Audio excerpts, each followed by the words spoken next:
This is the world of the Roman gladiator, one of the most rigid professional hierarchies the ancient world ever built. It operated inside the Ludus, the training school, and inside the arena itself. Rank here was earned by survival, not by birth. But before we reach the wall that no amount of skill could break, we begin at the bottom. You begin as property or as a man with nowhere else to go. Most gladiators were enslaved people, prisoners of war, or men condemned by Roman courts. A small number were free citizens who volunteered, usually for money, sometimes out of desperation. Whatever brought you here, the moment you enter the Ludus, your old life ends. You are registered, examined, and assigned to a trainer called a doctor. You sleep in a locked cell. You eat a strict diet of grain and barley. Your body is now an investment, and investments are managed carefully. You swear an oath, the sacramentum, binding you to be burned, bound, beaten, or killed with iron if ordered. That oath is not a metaphor. It is a legal contract of your own submission. You are given a wooden practice sword and told to learn. You do not choose your weapon.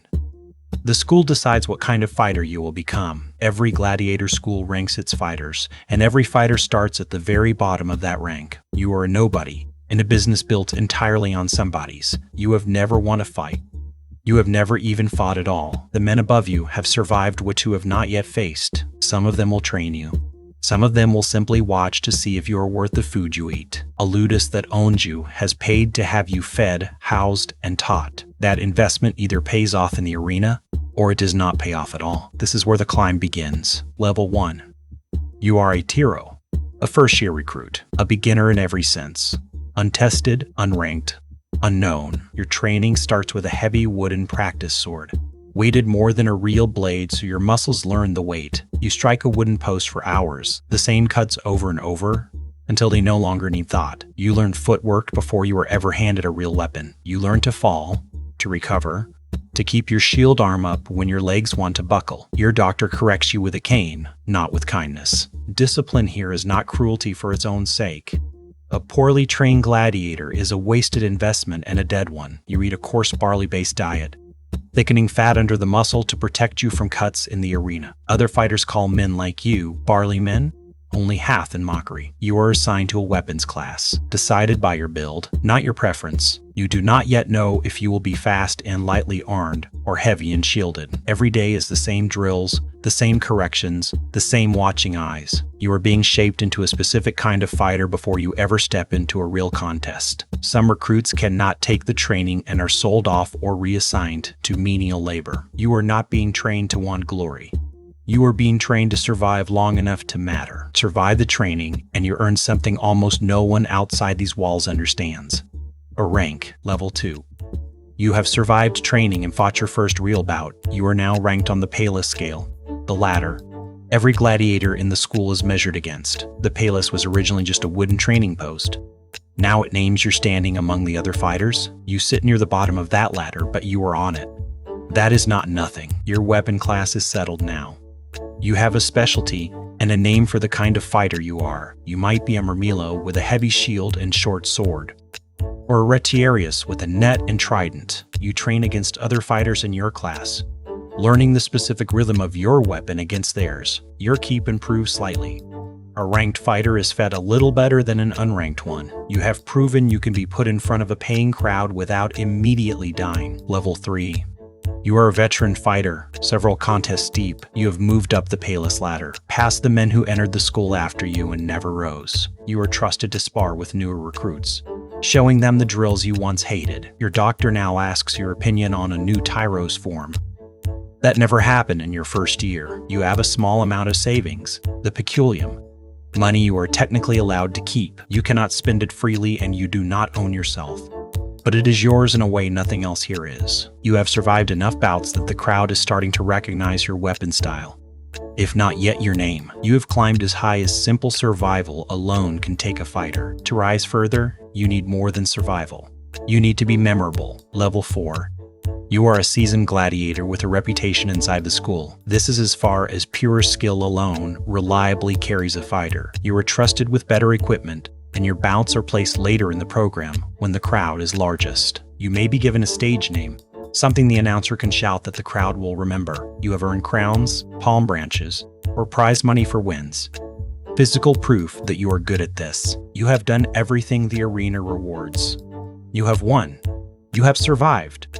You have become known. And here, for most fighters, something becomes clear, that no amount of winning changes. You are still legally what you were on the day you entered the Ludus, whether you began enslaved, condemned, or a free volunteer. The law now treats you the same way. You did everything the arena asked of you. It still was not enough to change what you are in the eyes of Roman law. On one side stand ordinary Roman citizens. On the other, gladiators, actors, and others marked infamies. It is not a wall of skill.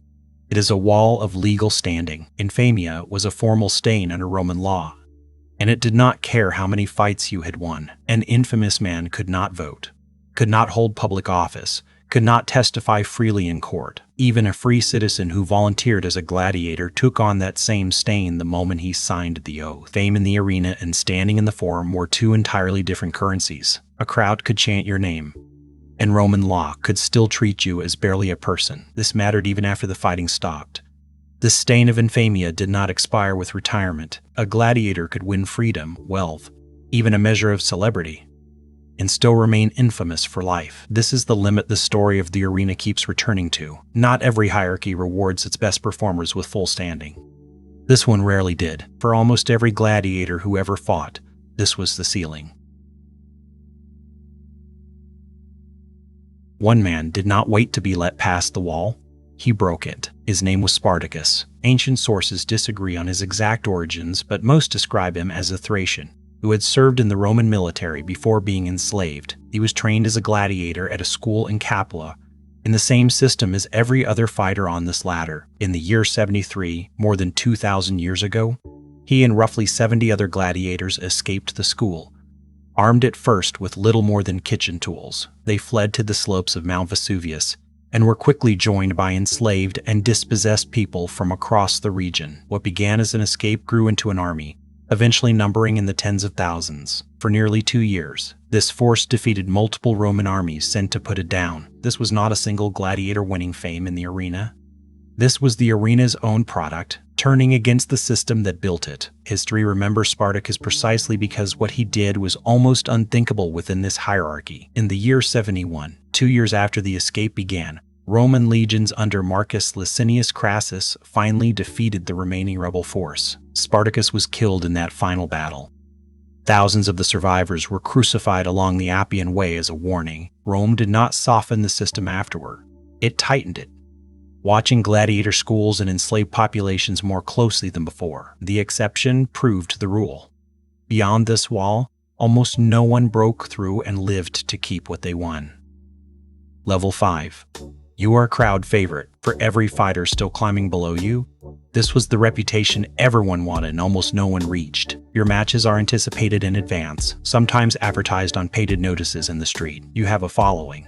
People who show up specifically to see your weapon style in action. Sponsors and event organizers, called editors, request you by name for their games. Your fights are placed deliberately to build anticipation, not buried early in a long program. You receive better food, better medical care, and more say in your own training. Even so, you remain the legal property of the school, or bound by the same oath if you volunteered free. This is the floor of fame you could not have imagined at the wooden post, and still short of what waits above. To the recruit still drilling on the practice post, you are already everything he cannot yet be. Level 6.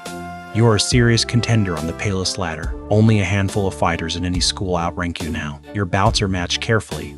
Opponent chosen to test you without simply ending your career. Your name appears on the painted game notices alongside the biggest draws of the school. You have begun to accumulate real wealth, held in trust or in your limited peculium. You are close enough to the top of the ladder to see exactly who stands above you. Level 7. You are a star known well beyond your own school. Your name and your record are painted on walls and scratched into plaster as graffiti across the city. Unlike the fighters below you, people travel from other towns specifically to see you fight. To have your name shouted by a full amphitheater was a kind of recognition few Romans of any class ever received. You are paid a share of the purse for major contests.